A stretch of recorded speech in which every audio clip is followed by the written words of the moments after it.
अधिवेशनाने राज्याला अर्थसंकल्पाशिवाय दुसरे काय दिले? आपला आवाजचे संपादक उत्तम कुटे यांचा स्पेशल रिपोर्ट। राज्य विधिमंडळाच्या अर्थसंकल्पीय अधिवेशनाचे काल दिनांक 26 रोजी सूप वाजले ते 30 जून पर्यंत संस्थगित झाले।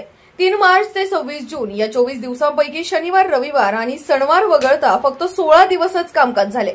त्यात विधायक नसलेल्या औरंगजेब, कुणाल कामरासारख्या नको त्या विषयावरून अनाठायी गोंधळ होऊन कामकाज बंद पाडले गेले। एकूणच राज्य आणि त्यातही पिंपरी चिंचवडचा विचार करता या अधिवेशनाने त्यांच्या पदरात काही विशेष पडले नाही। फक्त उद्योगनगरीला विधानसभेचे उपाध्यक्ष हे मानाचे पद तेवढे मिळाले। त्यामुळे विधिमंडळाच्या विविध समित्यांवर उद्योगनगरीतील 5ही आमदारांना डावलले गेले। उपमुख्यमंत्री तथा पुणे जिल्ह्याचे पालकमंत्री यांचे कट्टर समर्थक पिंपरीचे आमदार अण्णा बनसोडे यांना विधानसभेचे उपाध्यक्ष तर त्यांचे दुसरे समर्थक मावळचे आमदार सुनील अण्णा शेळके यांना रोजगार हमी समितीचे प्रमुख करण्यात आले। अशा रीतीने दोन्ही आमदार अण्णांना पदे मिळाली। विधानसभेचे 3, त्यात भाजपचे चिंचवडचे शंकर जगताप आणि भोसरीचे महेश लांडगे, राष्ट्रवादीचे पिंपरीचे अण्णा बनसोडे, विधान परिषदेत 2, उमा खापरे आणि अमित गोरखे असे 5 आमदार उद्योगनगरीत आहेत। नेहमीप्रमाणे पूर्वीसारखे त्यातील 4 आमदार सभागृहात बोलले। विधानसभेच्या आमदारांनी मतदारसंघातील तर विधान परिषदेच्या सदस्यांनी राज्यातीलही प्रश्नांकडे लक्ष वेधले। मात्र एक मौनीच राहिले। त्यात पहिलीच टर्म असलेले जगताप व गोरखे यांची कामगिरी उल्लेखनीय राहिली। जगतापांनी शहरातील बटरफ्लाय पुलाच्या कामात झालेला घोटाळा आणि इंद्रायणी, पवना, मुळा नद्यांच्या प्रदूषणाचा प्रश्न विधानसभेत मांडला। पैलवान आमदार लांडगेंचे नेहमीसारखेच आक्रमक रूप दिसले। त्यातही क्रूरकर्मा औरंगजेबाचे उदात्तीकरण करणारे समाजवादी पार्टीचे आमदार अबू आझमी यांना त्यांनी भर सभागृहात ललकारले।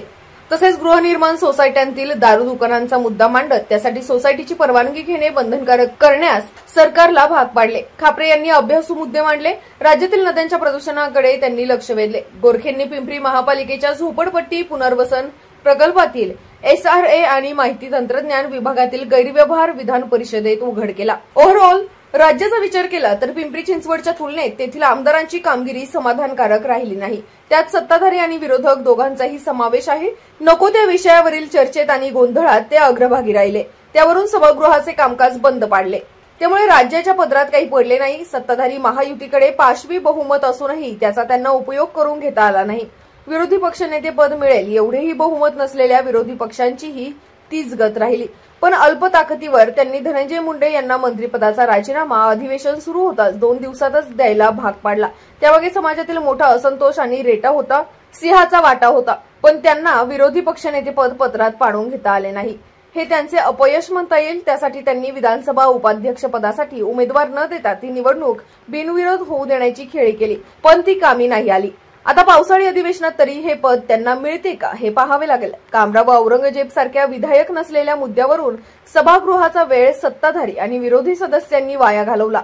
कामकाज बंद पडले। त्यामुळे लाखो नाही तर काही कोटी रुपयांचा चुराडा झाला। या अधिवेशनाने सर्वात मोठी निराशा आणि नाराजी लाडक्या बहिणींची केली, कारण त्यांना दर महिन्याला मिळणारे 1,500 रुपये हे वाढवून 2100 करणार असल्याचे आश्वासन महायुतीने विधानसभा निवडणुकीत दिले होते। त्यासाठी अर्थसंकल्पात तरतूद आणि घोषणा होईल अशी शक्यता होती, पण ती झालीच नाही। तसेच वाढीव रक्कम कधी मिळणार हे सुद्धा स्पष्ट करण्यात आले नाही। त्यामुळे बहिणींना किमान वर्षभर 1,500 रुपयेच मिळणार आहेत। राज्याच्या तिजोरीवर त्यामुळे वर्षाला 55,000 कोटी रुपयांचा वाढीव बोजा पडल्याने सरकारवरील कर्जाचा बोजा हा 9.25 लाख कोटी रुपयांवर गेला। त्यातून राज्यातील सरासरी प्रत्येकावर 72,000 रुपयाचे कर्ज आले आहे। या आर्थिक स्थितीत सुधारणा होण्याची शक्यता नाही। ती सुधारली तरच बहिणींना वाढीव रक्कम मिळणार आहे। उलट ही स्थिती बिघडली तर ती योजना बंदही केली जाऊ शकते, कारण तिच्यामुळे आताच सामाजिक न्याय विभागासह इतर काही कल्याणकारी योजनांना कात्री लागलेली आहे। नको त्या आणि विधायक नसलेल्या विषयावरच चर्चा आणि गोंधळ अधिवेशनात झाल्याचे शेतकऱ्यांचे प्रश्न, त्यांच्या आत्महत्या, वीज आणि पाणी टंचाई, बेरोजगारी आदी मूलभूत प्रश्नांकडे दुर्लक्ष झाले। अधिवेशन काळात पुणे जिल्ह्यात लाखो ग्राहकांची वीज जाण्याची हॅट्रिक झाली। भर दुपारी कडक उन्हाळ्यात ती गेल्याने रहिवाशांची मोठी होरपळ झाली। MIDCला कोट्यवधी रुपयांचा फटका बसला। चक्क विधिमंडळाची वीज अधिवेशन काळात गेली। या नागरी समस्यांवर चर्चा करून त्या मार्गी लावण्याऐवजी औरंगजेब, कामरा या राजकीय विषयांना लक्ष दिले गेले। ही उणीव स्पष्टपणे या अधिवेशनात जाणवली। या अधिवेशनातील कामकाज व त्यातील सत्ताधारी आणि विरोधकांच्या कामगिरीविषयी प्रतिक्रिया तुम्ही आम्हाला कमेंट करून कळवा। धन्यवाद।